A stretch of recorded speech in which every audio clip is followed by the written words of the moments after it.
First off, I want to say thank you for reading articles and everything like that. I'm doing my capstone project on commercial real estate, and these two articles specifically describe some issues that it's been facing recently, challenges that have come up. Sarah, can you summarize or talk about the first one? So, from commercial real estate and the economy, I got a couple points. So first, I got the challenges in the SRE sector. I got diversity in the SRE types, regional variations, trouble in office space, market adjustments, scale exposure, banking system exposure, and potential risks, and then urbanization in the future. I thought those were all important pieces of like topics that they touched on in this article. In the first graph, it talks about the different types of real estate, so multifamily, office, and industrial. And a question that I came up with was, can condos and apartments be classified as commercial real estate because the landlord gains a profit? What do you guys think about that? Before Say that sentence again. Can condos and apartments be classified as commercial real estate because the landlord is gaining a profit? Well, no, because they're residentials because people live there, so it's their home residence. So that would have to, because then there's a different set of, what's it called, taxes for residential properties compared to like a industrial or I mean, I would say they could be considered commercial if the condo apartment was to be on top of like a storefront. Because like there's a lot of those, especially in Philly and like big cities. So I feel like that's like the only time it could be considered commercial. what else did you get? Yeah, pretty much what I got from just like a brief summary. Anyone else have to add about the first article? Anything you learned, anything you knew? I would add, like, instead of marking residential properties as a commercial front, maybe like office space should be more commercial. Instead of marking it just as office, the offices are used for commercial in general, so then they should probably be marked as commercial real estate. And then shows a lot about like how the banks have the interest rates are way higher than they were, say, in 2007. You could see like they peaked at 2008. They peaked recently. They're starting to go up, and it's just showing how the market can be either very predictable or very unpredictable.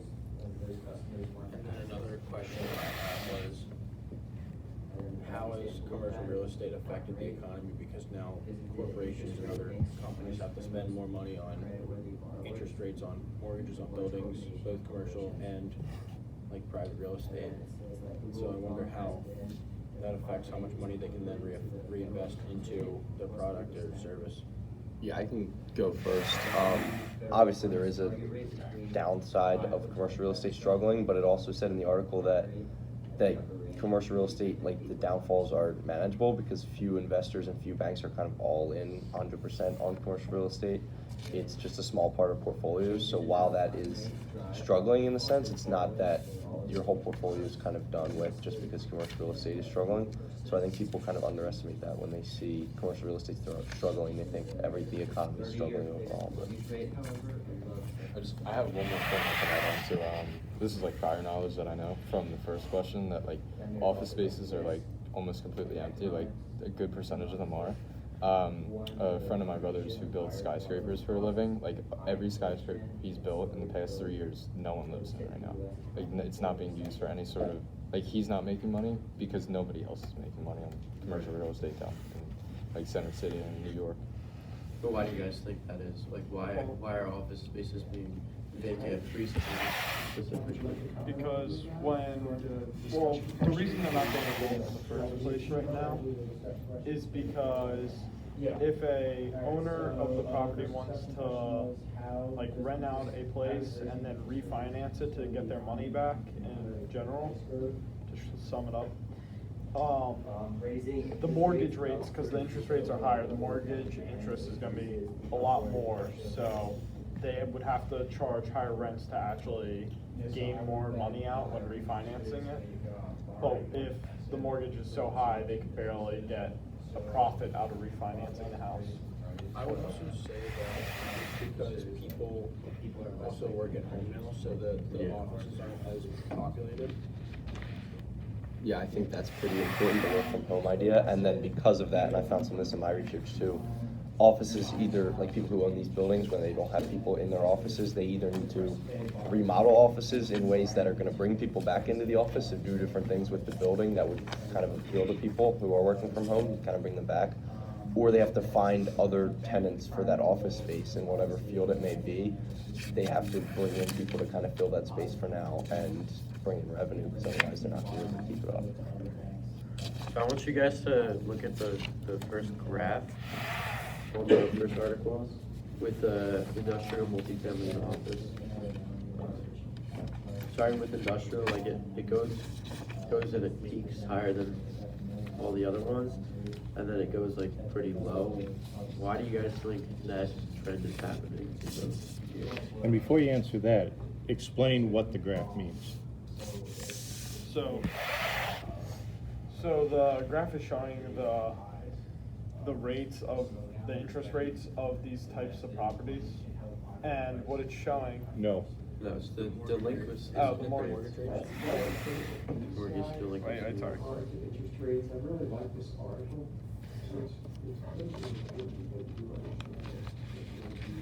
Oh, sorry.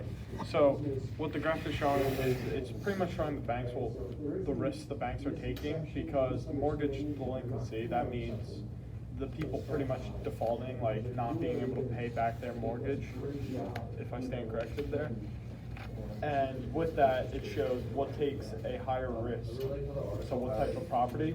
So if you see back in the earlier 2000s and 2010s, it shows that the industrial properties were taking the most risk as defaulting on their mortgage. And then if you see over time, the trend goes down towards just risk at all until we hit around 2023. You can see the office spaces has skyrocketed in delinquencies. That's mainly probably because everyone is realizing instead of renting out an office, you could have your workers work at home, and with that, you don't need to pay for electric, you don't need to pay for water, you don't need to pay those maintenance fees you would have to do with your landlord. So what's happening is the landlords aren't making enough money to keep up with the mortgages, and that's why they're defaulting out of them. Right, they're not able to pay back. Specifically, office space in 2023 with that jump that skyrocketed, it's more like how owners can't pay back because office space is vacant and it's not being, and that there's not companies and people that are paying them to paying the owners to then pay back what they originally took out as a loan. Yeah, and then because people aren't able to pay back the debts, the requirements for lenders of these mortgages becoming more strict. Like they're not giving out loans to as many people. You have to be more qualified. And then the article also questions, is that a mistake in the policies because of this pushing the requirements for lenders? Could they be using aggressive sales that would in turn drive prices down? So what kind of effect will this increase in the requirements have? That's right. Right? Interest rates now, Another thing to go off of is that industrial multifamilies are almost at 0% because the multifamily is either just like their only mortgage that they have to pay, so that's the only thing they're worried about paying, so they pay it on time every time. There's not as much of a risk, and the same thing with industrial because they have so much going in and out of that they have a lot of profit going into it, so they can therefore pay for it. And then when it comes time for them to refinance, like Jim said, they still have that capital to pay off, like to continue to pay off those between 7% loans and payments. and 3.5%. So does this mean that they are defaulting? This graph, does it mean they're defaulting, or does it mean something else? So I kind of put you on the spot. It says Well, it's mortgage delinquency rates. Let's say that, like it's the amount of owners that can't pay back. Yes, but they are, what is delinquency versus default? What's the definition between the two? Default, you mean like you kind of fall out of your mortgage? I'm actually I'm asking Conrad. Sorry. Well, I'd say delinquency is more like they don't have any money, where like default is more like they, like owners default on like their assets or other forms of payment.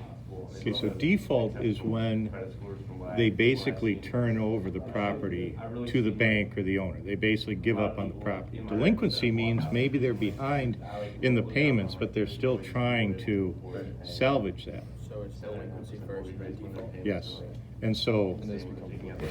what's that? Those become foreclosures. Those would become foreclosures or, right, estate sales, et cetera. So, now, why is industrial so strong, or the incidence of delinquency is nominal right now?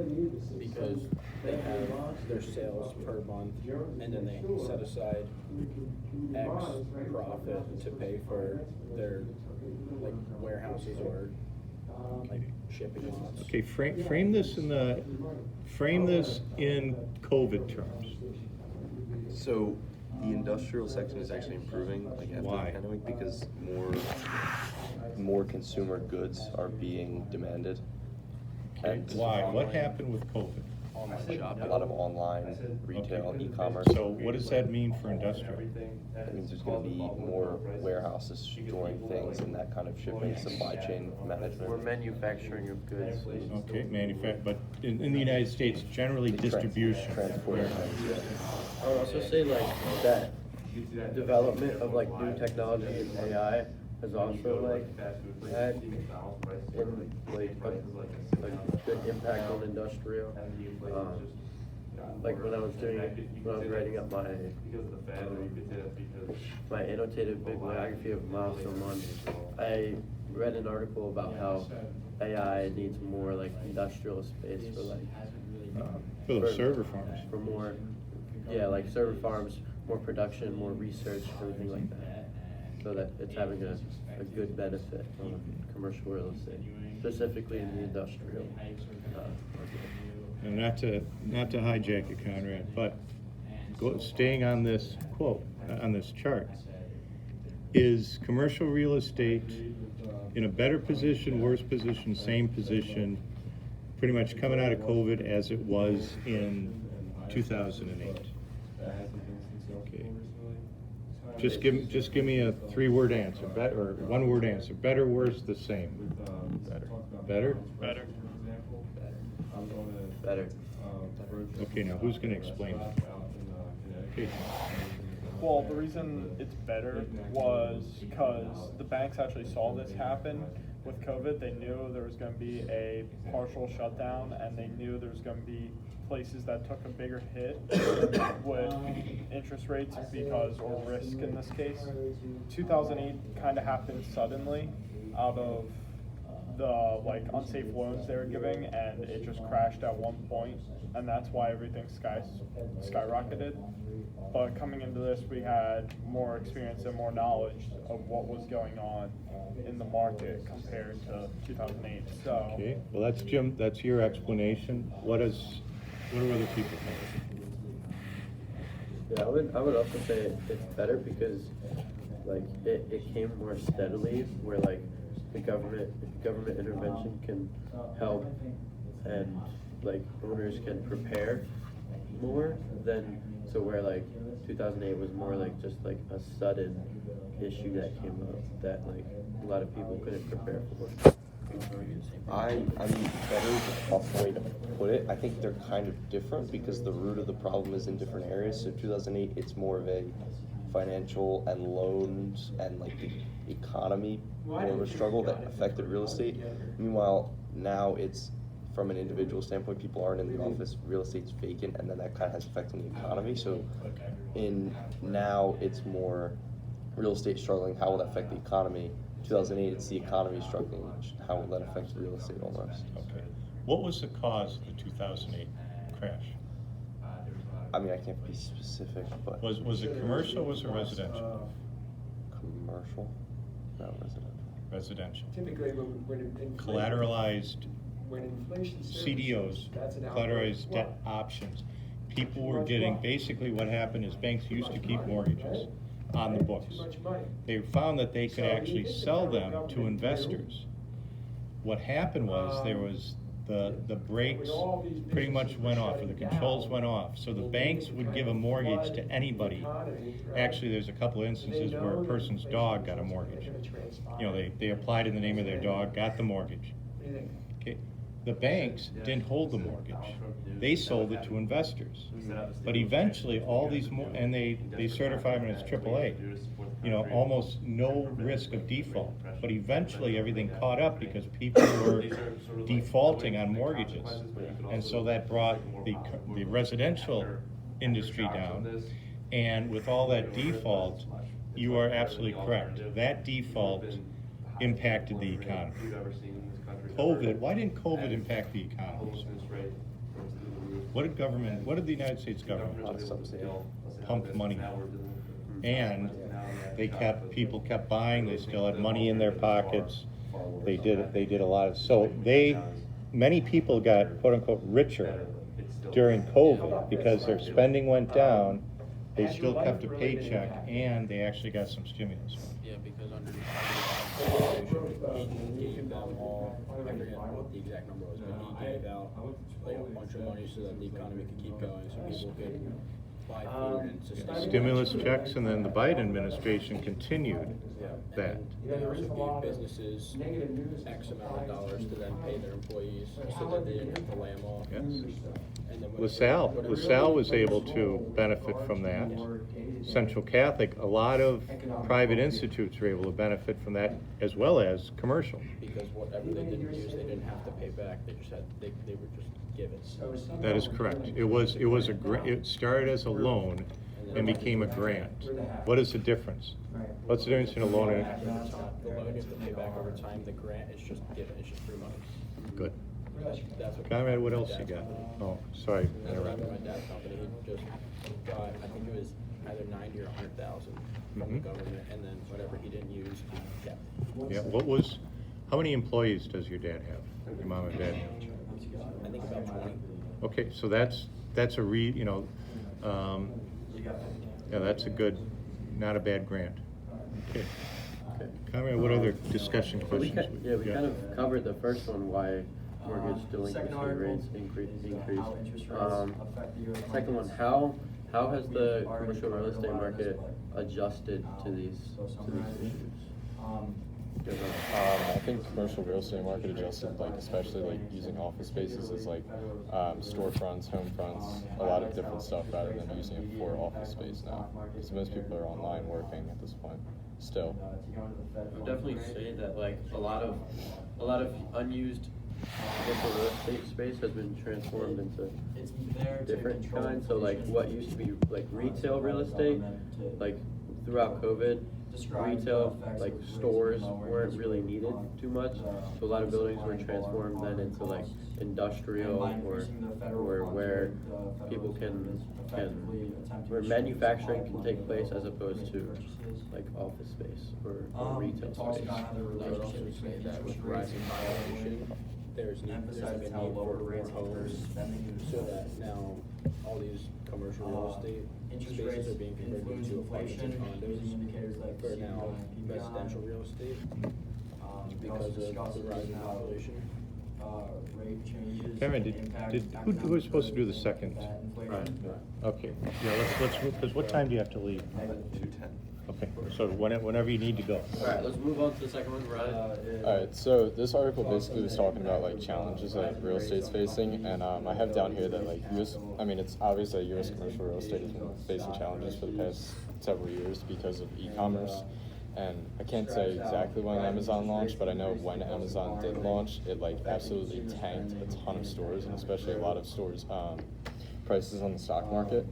And I also know that from this article that a lot of small U.S. banks are like being destroyed. Like a bank, like it's not specifically from commercial real estate, but like a bank like Silicon Valley, where they had a lot of assets and they lost a lot of those assets, causing them to lose a ton of money. I mean, it's not directly connected to commercial real estate, but it's definitely an observation. And like I was saying, like in the article, it also talks about like one of the biggest in-person challenges was e-commerce, and like how remote work along with e-commerce has just been like detrimental to office spaces. And then a question I drew from this was like how substantial, like how much money did commercial real estate truly lose from e-commerce? It's like Anyone else have anything what to happened in the contribute? stock market, how it's an To instant the change. second, from there, we're down. The economy has to catch up to the changes that's happened to it pretty much with I mean, I kind of just found it interesting that offices in Europe and Asia were doing better with people coming into work more so than the US, and I found that more in my research too, is that for some reason that offices in other nations people are going back to, and I don't know if that's just a cultural thing, but I think that might be interesting to see if people start to invest more in commercial real estate there and kind of leave the markets here if people aren't going to come back to work. considers how market reactions are influenced by Well, what I thought was interesting about the second article is that smaller US banks right now are facing vulnerabilities, especially with their assets deteriorating.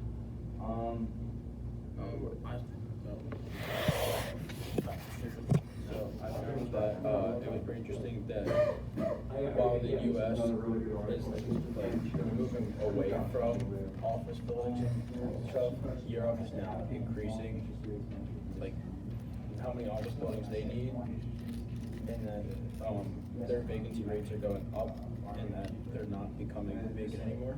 Like they're becoming more occupied. And that now those residential spaces that they originally had are now transitioning into real estate, like commercial real estate and office buildings, in like big cities and stuff, similar to what we had, and we're moving away from that.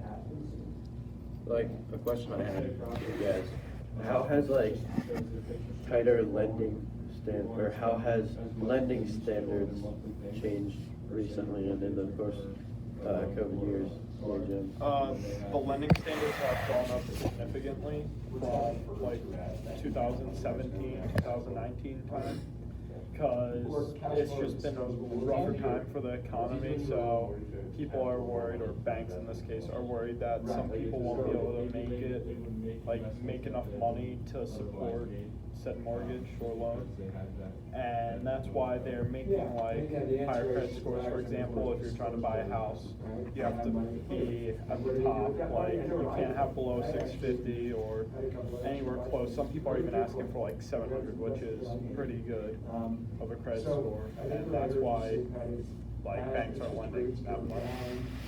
Yeah, it's definitely tough now because banks are having more selective because they aren't willing to take as much risk as they were back in pre-COVID times. I feel like COVID made the banks more selective and Risk averse.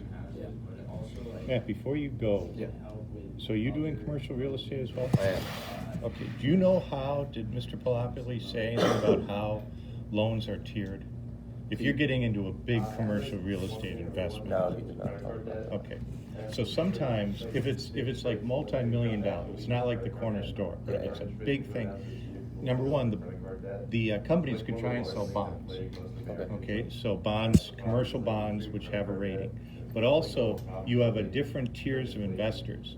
The investors who are in first position will accept a lower interest rate because if you default or if you go bankrupt and you sell the assets, those are the investors that get the first amount of money that's left on the assets. Then you have the second tier investors, et cetera. So they will layer. Big commercial real estate buildings are layered on different lending practices. So that's just something to, like again, not the corner store, but if you're talking about a skyscraper, very rarely does just one bank or one even sovereign wealth fund So will it's go kind of in. the higher tier, the more you get reimbursed if there's. Well, downside. exactly. You accept less risk in a lower interest rate, but yes, you get front of the line. So when something goes bankrupt, who gets paid first? Well, the lawyers always get paid first, but after that. Yeah. Okay. Another Thanks. thing I saw interesting in the article was that the commercial real estate mortgages, the banks hold 45% of their debt at $4.5 trillion. Take But care. Good luck tonight. but the offices just represent 17% of the income, while other properties producing loans relative to this, like multifamily sector, produce 44% of the income, which shows why the office spaces are going down right now is because they don't produce as much income, which also means that banks won't be as likely to lend to them as they would to a multifamily house. So, like, within COVID, what specifically do you guys think is the most impactful issue on the commercial real estate market? Yeah. Well, it really showed what COVID really did to like the offices, especially, is it showed the businesses that they can't function with their workers at home, and what that led to is people realizing, hey, instead of paying $20,000 in rent this month for an office space, I could miss out on that and the utilities and just have everyone work from home and get nearly the same production as I would if everyone's in the office, but cut out a big, like, drain of money. Although it is more easier to not have to pay that, I feel like those capitals that are needed to pay for the higher rates are needed because although, yes, it's easier for businesses at home, it's been proven that workers are less efficient when they're home because of all the distractions that when they're in the actual office building, they are more productive to get more work done. So I think that the biggest problem would be their money issue. However, it all works out in the end because in the end you get more done from your employees and more out of them. I would also say that, like, especially it showed like in like the retail part of commercial real estate. I mean, there was no money going into half the businesses, and that's why a lot of the companies have moved to like online retail. Like one of my brothers built like a whole website just for his store because people couldn't come in, so he was selling his products online instead of in store, and it definitely caused, I think it's a pretty substantial amount of the GDP that COVID did cause against like commercial real estate and like the retail section. Last thoughts there, Conrad? We Mr. Matt, finishing up? 2 minutes? Is that okay? Alright, what, I just had, like, looking at the charts and how a lot of the big spikes or drops are within, like, the time frame of 2008 and COVID. What similarities and differences does the market crash of 2008 and COVID, like, have in terms of impacts on commercial real estate? Right. Well, I mean,